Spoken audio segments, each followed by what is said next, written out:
నమస్తే, welcome to our channel. Pawan Kalyan గారు ఎప్పుడైతే పెద్దిరెడ్డి రామచంద్రారెడ్డి గారికి సంబంధించినటువంటి ఆ రెడ్ శాండిల్ స్మగ్లింగ్ గురించి కావచ్చు, అదేవిధంగా ఈ అడవులను ఆక్రమించి వ్యవసాయ క్షేత్రాన్ని కట్టుకోవడము, అక్కడ ఒక ప్యాలెస్ కట్టుకోవడము, ఆ ప్యాలెస్కి ప్రభుత్వ ధనంతో రోడ్లు వేసుకోవడము, ఈ మొత్తం వ్యవహారాన్ని వీడియో తీసి జనాలకు చూపించడం జరిగింది. సో ఈ మొత్తం వ్యవహారం తర్వాత వైఎస్ఆర్సీపీ వాళ్ళు బెదిరింపులకు దిగుతా ఉన్నారు. చూడండి, పెద్దిరెడ్డి గురించి తెలిసే పెట్టుకుంటున్నావా, చూడండి పెద్దిరెడ్డి ఫ్యామిలీ గురించి తెలిసే కయ్యం పెట్టుకుంటున్నావా పవన్ కళ్యాణ్ అని ఒకడు అంటాడు, ఇంకొకడు వచ్చి గుండు కొట్టిస్తానంటాడు, ఇంకొకడు వచ్చి చూసుకుందామంటాడు, ఇంకొకడు ఏమంటున్నాడు చూడండి, నీకు రాజకీయ భవిష్యత్తు కావాలంటే మా పెద్దిరెడ్డి రామచంద్రారెడ్డి ఫ్యామిలీకి సారీ చెప్పంట.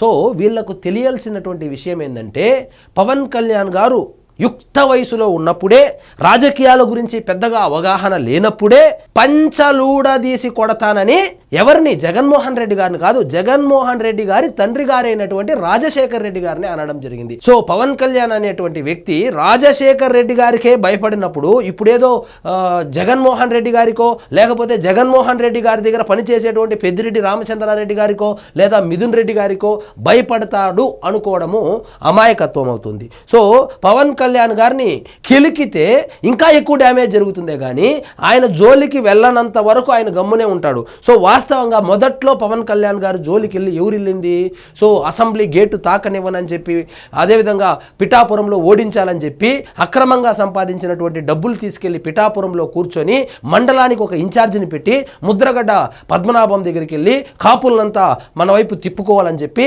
చలమలశెట్టి సునీల్కి టికెట్ ఇప్పించి సో మొత్తం మొబిలైజ్ చేయాలనేటువంటి ఉద్దేశంతో వాలంటీర్లను పెట్టుకొని, అదేవిధంగా ఎవరెవరైతే జనసేన పార్టీకి పనిచేస్తున్నారో వాళ్ళందరినీ కొనేటువంటి ప్రయత్నం చేసింది ఎవరు, మిథున్ రెడ్డి గారు కాదా?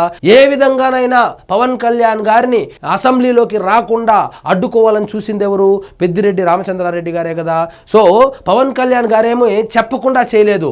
ఇదే కడప జిల్లాలో రాజంపేట ఎలక్షన్ క్యాంపెయిన్కి వచ్చినప్పుడు చెప్పాడు, పెద్దిరెడ్డి రామచంద్రారెడ్డి గారు గుర్తుపెట్టుకోండి, 40 మందిని చంపేసో, లేకపోతే రెడ్డి శాండిల్ స్మగ్లింగ్ చేసో, కాళ్ళు చేతులు ఎరగొట్టో, భయభ్రాంతులకు గురి చేసో, లేదా రాజకీయం ముసుగులో ఈ వ్యవస్థను మొత్తం చేతిలో పెట్టుకుని ఒక నియంతలాగా, రాయలసీమలో ముఖ్యంగా చిత్తూరు జిల్లాలో నియంతలాగా వ్యవహరిస్తున్నారు. మాదై రోజు వచ్చిన రోజు నీ తాట తీస్తాం, నీ తోలు తీస్తామని చెప్పి వార్నింగ్ ఇవ్వడం కూడా జరిగింది. ఆయన అధికారంలో లేనప్పుడే 151 సీట్లు అత్యంత బలమైన పార్టీలో ఉన్నటువంటి జగన్మోహన్ రెడ్డి గారికే వార్నింగ్ ఇచ్చారు. జగన్మోహన్ రెడ్డి గారినే నువ్వెంత, నీ బతుకెంత అని అడిగినటువంటి పవన్ కళ్యాణ్ గారు ఈ పెద్దిరెడ్డి రామచంద్రారెడ్డి గారిని చూసో, లేకపోతే మిథున్ రెడ్డి గారిని చూసో భయపడతారు అనుకునేది మీ అమాయకత్వం అవుతుంది. సో జగన్మోహన్ రెడ్డి గారినే కేర్ చేయడు, ఇంకా ఈ పెద్దిరెడ్డి మిథున్ రెడ్డి. ఇప్పుడు ఒకటి గుర్తుపెట్టుకోండి, మిథున్ రెడ్డి గారిని జైల్లో పెట్టి 60 రోజులు అరెస్ట్ చేసి జైల్లో పెడితేనే దిక్కు దివానం లేదు, కనీసం ఆయన్ని జగన్మోహన్ రెడ్డి గారు వెళ్ళి పరామర్శించడం లేదు. మిథున్ రెడ్డి గారిని టచ్ చేస్తే చిత్తూరు జిల్లా మొత్తం తగలబడిపోతుంది అన్నారు. ఎక్కడ తగలబడింది? సో మీరు ఎక్కువ ఊహించుకుంటున్నారు, పెద్దిరెడ్డి రామచంద్రారెడ్డి గారి గురించి కానీ మిథున్ రెడ్డి గారి గురించి కానీ ఎక్కువ ఊహించుకుంటున్నారు. సో పెద్దిరెడ్డి రామచంద్రారెడ్డి గారు ఎలాంటి వాళ్ళంటే మొసలి లాంటి వాళ్ళు. నీళ్లలో ఉంటేనే పెద్దిరెడ్డి రామచంద్రారెడ్డి గారు బలంగా ఉన్నట్లు కనబడతారు, అధికారంలో లేకపోతే. ఉదాహరణకు ఒకటి చెప్తాను చూడండి, పెద్దిరెడ్డి రామచంద్రారెడ్డి గారు వైఎస్ఆర్సీపీ అధికారంలో ఉన్నప్పుడు ఆయన పుట్టినరోజు కావచ్చు, దీపావళి కావచ్చు, సంక్రాంతి కావచ్చు, ఎక్కడ చూసినా చిత్తూరు జిల్లాలో ఒక్కటే బ్యానర్లు. ఇప్పుడు పరిస్థితి ఏంటంటే, మిథున్ రెడ్డి గారు అరెస్ట్ అయితేనే కనీసం బయటకు వచ్చి నిరసన తెలియజేయడానికి కూడా 10 మంది కూడా రాలేదు. సో మీరు ఏదో అనుకుంటున్నారు, ఇది కూడా సీజ్ ద షిప్ లాగా అయిపోతుంది, సో ఏదో చెప్పాడు వెళ్ళిపోతాడు అనుకుంటున్నారు. సీజ్ ద షిప్ అని చెప్పిన తర్వాత షిప్ సీజ్ అయిందో లేదో నాకు తెలియదు కానీ ద్వారంపూడి చంద్రశేఖర్ రెడ్డి అనే ఆయన ప్రత్యక్ష రాజకీయాల నుంచి కనుమరుగైపోయాడు. ఉదాహరణకు ఈ మెడికల్ కాలేజీలు ప్రైవేటీకరణకు సంబంధించి నిరసన కార్యక్రమాలు తెలియజేయమన్నారు. ఎక్కడైనా ద్వారంపూడి చంద్రశేఖర్ రెడ్డి మీకు కనపడ్డా? లేదా ఏవేవో పిలుపునిస్తా ఉంటాడు జగన్మోహన్ రెడ్డి గారు. ఏ కార్యక్రమంలోనైనా ద్వారంపూడి చంద్రశేఖర్ రెడ్డి అనే ఆయన మీకు ప్రత్యక్షంగా కనపడ్డా?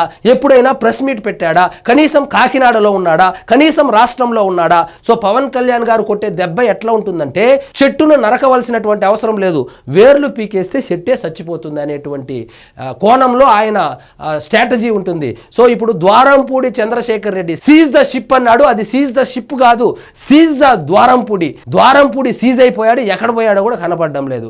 సో ఇప్పుడు పెద్దిరెడ్డి రామచంద్రారెడ్డి గారికి సంబంధించి మీరు ఎక్కువ ఊహించుకుంటున్నారు. ఆయన మిథున్ రెడ్డి గారు వస్తారు, ఆయన వచ్చి అది మా తాతల ఆస్తులు, మీరు షూటింగ్ బాగా చేశారని చెప్పి ఏదో ఎటకారం చేస్తూ ఉన్నారు. ఆ ఎటకారం చేసిన గంటకే అటవీ శాఖ అధికారులు ప్రెస్ మీట్ పెట్టి అవును పెద్దిరెడ్డి రామచంద్రారెడ్డి దాదాపు 35 ఎకరాలు ఆక్రమించుకొని ఉన్నాడు, వాళ్ళ మీద ఛార్జ్ షీట్ మేము ఫైల్ చేశాము. A1గా మిథున్ రెడ్డి, A2గా పెద్దిరెడ్డి రామచంద్రారెడ్డి, A3గా వాళ్ళ అమ్మగారు, A4గా వాళ్ళ బాబాయ్ గారు అని చెప్పి చాలా క్లియర్గా చెప్పడం జరిగింది. సో మీరు గమనించినట్లయితే పవన్ కళ్యాణ్ గారు 2 విషయాలను చాలా గట్టిగా పట్టుకున్నాడు ఈ మధ్యకాలంలో.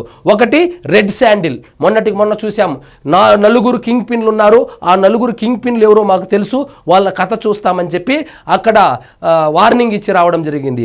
అదే మరుసటి రోజు పెద్దిరెడ్డి రామచంద్రారెడ్డి గారికి సంబంధించి ఆయన అటవీ భూమి ఆక్రమించుకుని, అంటే అటవీ శాఖ మంత్రిగా ఉన్నప్పుడు అటవీ భూములను ఆక్రమించుకొని ఏ విధంగా ప్యాలెస్ కట్టుకున్నాడు, ఆ ప్యాలెస్కు ఏ విధంగా గవర్నమెంట్ డబ్బులు వాడుకొని రోడ్లు వేసుకున్నాడని ప్రపంచానికి చూపించాడు. సో పెద్దిరెడ్డి రామచంద్రారెడ్డి యొక్క లీలలు ఇంతవరకు ఆయన రాజకీయాల్లోకి వచ్చిన తర్వాత తెలుసు కానీ ఏదో కొంత కబ్జా చేసుకుని ఉండి ఉండొచ్చని, ఇంత మొత్తంలో కబ్జా చేసుకుని అంత పెద్ద ప్యాలెస్ కట్టుకొని ఉండి ఉంటాడు అని చెప్పి జగన్మోహన్ రెడ్డి గారికి కూడా తెలియదు.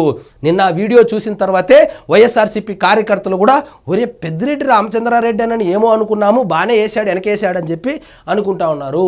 సో అధికారము శాశ్వతం కాదు. ఆయన ఎక్కడ పిఠాపురము, ఎక్కడ పీలేరు, ఎక్కడ పుంగునూరు, ఇక్కడి నుంచి చిత్తూరు జిల్లాకు కాకినాడ జిల్లాకు ఏంటి సంబంధము? పవన్ కళ్యాణ్ గారు రాజకీయాల్లో ఉంటే మీకు వచ్చినటువంటి నొప్పేంది?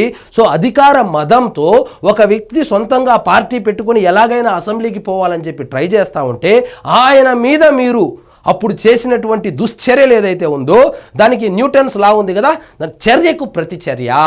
సో మీరు ఇప్పుడే అయిపోయింది అనుకోవద్దండి, ఇది ఇప్పుడే మొదలయ్యింది. నిన్నటికి నిన్న ఆయన పిలుపు ఏ విధంగా అయితే ఈ రెడ్ శాండిల్ ఏదైతే ఉందో, రెడ్ శాండిల్కి సంబంధించి అది హిందువుల యొక్క ధర్మము, దాన్ని మనం కాపాడుకోవాలి, దానికి వెంకటేశ్వర స్వామికి లింక్ ఉంది, అది దైవ సంబంధమైనటువంటి చెట్టు అని చెప్పి చెప్పడంతో నిన్నటికి నిన్న ఒక వెహికల్లో రెడ్ శాండిల్ తరలిస్తా ఉంటే జనాలే వెంట పడి తరిమి తరిమి తరిమి పట్టుకోవడం జరిగింది. కాబట్టి సో మీరు వైఎస్ఆర్సీపీ క్యాడర్ అనుకుంటున్నట్లు మీరేదో బెదిరిస్తే బెదిరిపోతాడు, లేకపోతే ఆయన వచ్చి సారీ చెప్తాడు, ఇంకొకటో అనుకోవద్దండి. సో ఆయన రాజశేఖర్ రెడ్డి గారినే చూసి వచ్చినోడు. సో జగన్మోహన్ రెడ్డి గారు ముఖ్యమంత్రిగా ఉన్నప్పుడు 151 సీట్లు ఉండి అతి బలవంతంగా ఉన్నప్పుడే నువ్వెంత నీ బతికెంత అని అడిగిన అతను పెద్దిరెడ్డి రామచంద్రారెడ్డి గారికో, లేకపోతే మిథున్ రెడ్డి గారికో, లేకపోతే ఇట్లా చిల్లర పోస్టులు పెట్టే వాళ్ళకో భయపడతాడు అనుకోవడము నిజంగా అమాయకత్వమే అవుతుంది. సో ఇదండి ఈరోజు మన టాపిక్. మీకు ఈ వీడియో నచ్చినట్లయితే లైక్ చేయండి, షేర్ చేయండి, ఛానల్ మాత్రం సబ్స్క్రైబ్ చేసుకోవడం మర్చిపోవద్దు.